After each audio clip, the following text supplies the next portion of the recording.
any survey around the world, what do people know about India? Two things, Mahatma Gandhi and the Taj Mahal.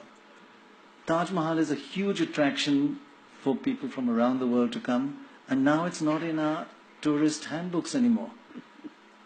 It's been excluded. Now, why?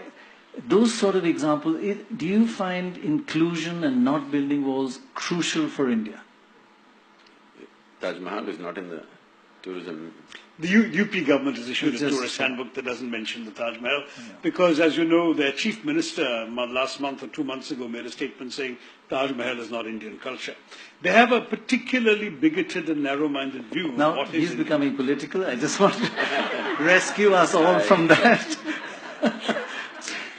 No, it doesn't matter who built it, whether you like the people who built it or not. If somebody builds something beautiful, we must have an unprejudiced eye to appreciate it. When Malvika repeatedly said disabled community, I want you to know, most of the society is disabled in their own ways. Right.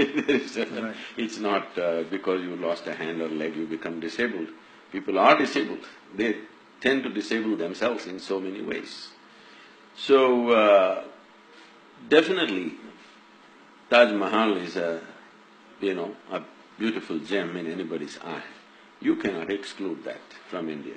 At the same time, I also don't believe that you must say this is the only thing in India. If you come to India, Taj Mahal is the only place to see. No, it's a very narrow way of doing things. I think that's what has been done for a long time.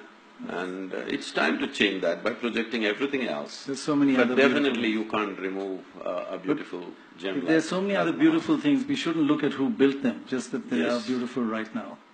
Especially if somebody whom you don't like built something beautiful for you, you must enjoy it even more. But I worry a bit about you saying people you don't like. Is that… No, I'm saying if you don't like somebody and they build something beautiful for you, But are you talking isn't about there a double joy? But when you say somebody you don't like, you're not talking about a community. No, I'm saying I did not know that Taj Mahal is pulled out of the tourism thing. I really did not know that. I'm saying the only reason why you may do such a thing is because you don't like someone who built it. Because there is a history of invasion, there is cruelty, there are terrible truths of the past. Shashi has been… I have yet to read the book, I have the book, but I've heard him speak here and there about all the things that have been done during the British era, which is very cruel. Absolutely. But if we go to UK now, we don't hate those people. Yes, they have done this to us, we should never forget it. We should never forget it. This has been done to us because this should not be done to us once again. But it does not mean today's generation of English people, we have to hate them. Correct. No, that's not it. So the same goes… give us the Kohinoor back. That's the least you could have done. No, that same goes for Islamic invasions. They've done terrible things to us. But we don't have to forget it, we should not forget it. Also they stayed and became us, Sadhguru. Huh? They stayed and became us. There were some invaders who came and looted and left. But for many of the people, such as the emperor who built the Taj Mahal, they are us. They are part of our soil, assimilated into our culture. So I want you to know, if there was no World War II, British also would have stayed. So that doesn't mean that happened because of their love for you. No, but Sadhguru, they sent everything from here back to England. Whereas these people, even whatever they looted, they spent here. There is a difference. That is because it's another time and there were no ships. Technical problem, isn't it? No. There were ships.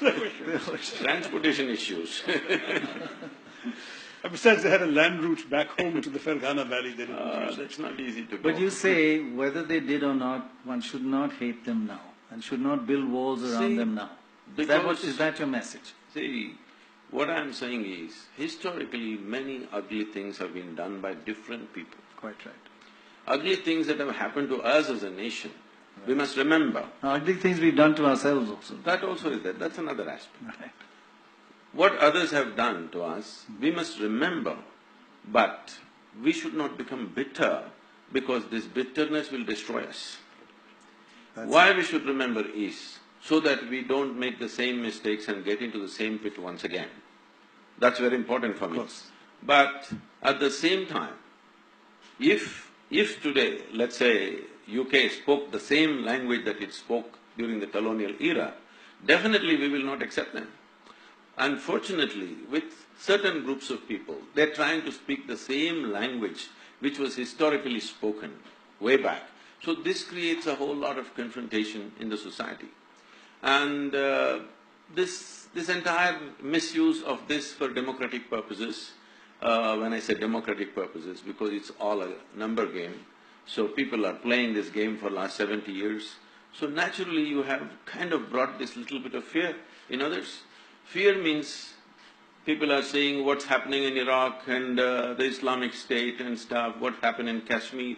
So people think if these numbers increase, this will happen to us also, because it's happened in the past. So I feel if one thing stops, I think this entire little bit of heat going on between communities will die. That is, you don't try to change the dynamics of demographics. Just let it stay this for the next 100 years. Without anybody trying to increase numbers, you will see everything will level out. This is the only fear. That's why there is reaction.